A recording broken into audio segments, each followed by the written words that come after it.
Las Vegas? Fucking hell. Las Vegas weekend is wrapped up, and to say the least, it has definitely made the last two races a lot more interesting. So I'm going to break down what happened and let's talk about it. Right, so if you don't know, these sessions were really late for people in the UK, so I had no desire to go and watch the practice myself, I'll be honest. They were like 1am and 4am. I've got shit to do, sorry. But from what I've seen, nobody managed to get long runs in, and there was red flags and there's a drain cover, so not much even got done anyway, so on to qualifying. Qualifying is where we really get to start seeing some action. Like I said in the last video, and what their weather app told me, qualifying was actually very wet. You even saw drivers feel the need to go on the wet tyres for once, which never gets used, so that shows how bad it was at the time. I mean, it could be anyone's game in the rain, so it looked like it was going to be an exciting qualifying. Honestly, I'd like to take a moment of silence, because in Q1, a tragedy occurred. My GOAT Lewis Hamilton qualified in P20. Yep, that's right.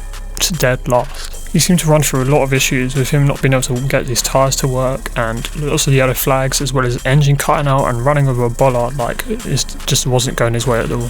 But besides this, there was endless yellow flags and lots of sliding and coming off track, like at turn 12. The amount of people that came off is crazy. Turn 14, everyone's sliding like crazy, so honestly, I'm surprised there was no real crashes or red flags during the qualifying, besides Albon at the beginning, but he drove straight to the pits, so it didn't cause no problems. I expected better from the Williams, but this qualifying made out to be really interesting because with every new lap, the timing tower was changing. Fast laps were getting put in again and again and again. This could really be anyone's game. Q2 was mostly the same, time steadily improving and car sliding everywhere. The only real difference was Lance Stroll was bold enough to go into inters to try and get a faster lap.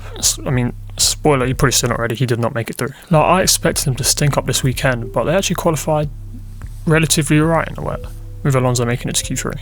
With Colapinto, the Haases, Stroll and Hulkenberg getting eliminated in Q2, Keefe lined up to beat basically unpredictable. He had no clue who was going to win. Then in Q3, everyone just sent it basically for inters, trying to get the fastest lap they could. Once again, no lap is safe in this qualifying, with drivers needing to go to the very end to ensure the best track conditions, and this was pretty much the case. During Q3, I felt like everyone got an opportunity to get provisional pole. It started off at Piastri, then Sainz had it, and Verstappen had it, but it finished off with Lando Norris securing a pole, who I don't think anyone predicted coming into this weekend. The rain definitely came in a factor, because who knows how it would have panned out on the dries, but all we know is tomorrow, Lando Norris, Max Verstappen front row, let's hope for the best. When I say the best, I mean crashing. Now with the front row consisting of last year's drivers, I think it's giving people flashbacks to all the drama of last year. I had no clue any of them two were going to survive into turn 1, but it might be a good opportunity for Piastri. Well, lap 1 starts and Norris asserts dominance instantly, moving into Max's line, which is actually quite risky looking at first, but then it didn't really benefit him. Norris ended up running wide at turn 1, giving both Verstappen and Russell the overtake. He dropped down to 3rd place, which is better than a crash at least, so he's just got to take it for what he can. All the chaos came from further back on the grid, where Botta and Liam Lawson just decided to turn the grid into a bowling alley essentially. Lawson just drove straight into Piastri, damaged his wing and basically ruined his race from there, while Botta just decided to get revenge on Stroll for the last race in Brazil. Will the backmarker beef escalate even more in Qatar? I hope so. Maybe they'll just get out the cars and scrap, like why not? These incidents gave a lot of room for Hamilton just to make up a bunch of spaces straight from the beginning, moving into 12th I believe. Also as a result of the collision, Piastri lost a couple places, but nothing too major. A lot of people pit very early or have to change their wings, and this is where Kimi Antonelli decides to make this decision and change his whole race. He pit for hards and just decided to go for the rest of the race, which could have been a bold move, but one about Pirelli here, like nothing was going to happen, was it? From that point on, Max remained pretty unbothered, with Russell putting in like half a challenge before he started complaining about his steering. And also we had Leclerc driving like an animal, per quote, and overtaking Piastri. At this point the race was pretty straightforward, with just a one-stop strategy. It allowed for a few over and undercuts, such as Piastri over Leclerc again. But for the rest of the race, those two were stuck behind Kimi Antonelli, who was just holding out them hard tyres hoping for the best. Also, Norris managed to get in front of Russell again and try chasing Verstappen down for the win, but he didn't really get close at all. And near the end he started managing a fuel issue, is what they suspected it to be. I don't know, I guess we'll just have to check after the race, won't we? In the end, Verstappen just sailed his way to victory, winning comfortably, while Norris finished in a not so comfortable P2. Because of that issue that he had, he ended up dropping loads of lap time each lap, and Russell nearly caught up with him at the end, but unluckily he only managed to make P3. Antonelli crossed the line in 4th, which was a great recovery from his poor qualifying. However, Kimi did end up with a 5-second penalty for jumping the start. Well, in the end, he only finished 5th place behind Piastri and Leclerc in 6th. Sainz had a great qualifying coming 3rd, but he dropped down to 7th in the race, which, for Williams, you can't be too surprised. Or too mad at it, honestly. Then Hadjar, Hülkenberg and Hamilton rounded out the points. So at the end of the day, Norris is 30 points ahead. Verstappen's catching up a little bit on Piastri, but it looks like the season's going to be pretty much wrapped up in Qatar with Norris taking the championship. It's all good on McLaren's garage, right? Oh wait. Okay, bearing in mind, I watched the race at 4 AM, so after it finished, I just went back to sleep thinking everything was said and done. But then I woke up to the news that McLaren had both been disqualified for skid plank wear.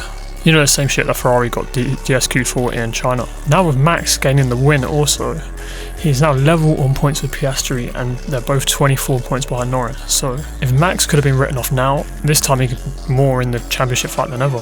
Like, Norris still has one hand on the trophy, but most people said that about Piastri halfway through the season and look what happened. So with Verstappen behind you, you can never count him out at all. Ideally for McLaren, this issue just affects him on this track and not on the next 2 races, because if it ended up coming slower due to ride heights, then it could honestly just throw away the whole opportunity, which would be the biggest bottle job of all time, the big McLaren driver championship bottle job. It'd be funny to look at, but very sad for him. I'll briefly talk about the other teams outside the points, or in the points now, because Haas actually got both of the drivers in the points after the McLaren disqualification. So good for them. Like, I expect them to do worse than they did, so fair play. And Ocon finished ahead of Behrman, so that might give him like a moral boost for the last 2 races, I don't know. RB were looking solid this weekend, Hadjar finishing in the points, but Lawson, because of the damage in turn 1, he basically wrote off his race instantly. Sauber, like, good for Hülkenberg, he made it to the points. Bortoletto, obviously he's got his beef with Stroll, so that ain't ending anytime soon. Aston Martin weren't really anywhere. Like, I didn't expect much from them this weekend, and besides in the wet weather where they did pretty well, like, there was actually a chance they could have got a good start in place in the qualifying, but it kind of added up to nothing for him. And there's not even anything to say about Alpine. Like, Gasly's just qualifying P10, but he just dropped down the rankings. Colapinto went nowhere, and I haven't even spoken about Yuki because, look, he's cooked, buddy. Right, awesome. Let me just talk about my predictions from my last video. Pole position, I put Verstappen, which was wrong, but like, McLaren were cheated, so you can kind of count it, like you can kind. However, I will give McLaren grace because they absolutely clutched up my predictions. I had Verstappen first, Russell second, Antonelli third. It wasn't the case at the end of the race, but those DQs just let me have it. Shout out to the script, man. I'm telling you, the script never lies to you. The script never lies. That literally only happened because I predicted it that way, so if you don't subscribe, then you're literally missing out on free money. For my bold predictions, I said that there would be no DNFs, which by turn 1 I was cooked already. So lovely, cheers Bortoletto. And I guessed that Williams would finish both in the points, which, I mean, Sainz fulfilled his half, but Albon just had a bit of a stinky weekend. Poor qualifying, crashing to the back of Hamilton, got a 5-second penalty and just was nowhere in the race. So I think he ended up retiring near the end. So yeah, tragic. I really thought like it'd be a strong weekend for Williams. Well, for one of them it was anyways. And now this weekend has changed a lot of narratives going into next week. Max Verstappen is really in a title fight and it's looking more real than ever. I'm not even a Max fan, like, but for one, I can't really put no faith in Lewis at this point, and that Ferrari's trash. And for two, it would just be the funniest thing to watch him beat both the McLarens who are the most dominant the whole season, and then Max just takes the championship. Lando is still 24 points ahead and could clinch the title in Qatar if he does everything perfect essentially.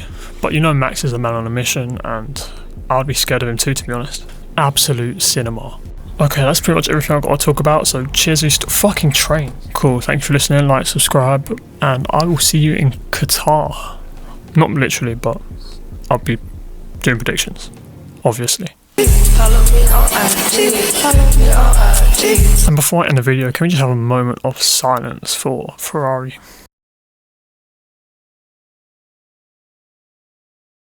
Will Hamilton ever get that podium? Follow me on IG, follow me on IG, follow me on IG, follow me on IG, follow me on IG, follow me on Twitter, follow me on Twitter, follow me on Twitter, follow me on Twitter.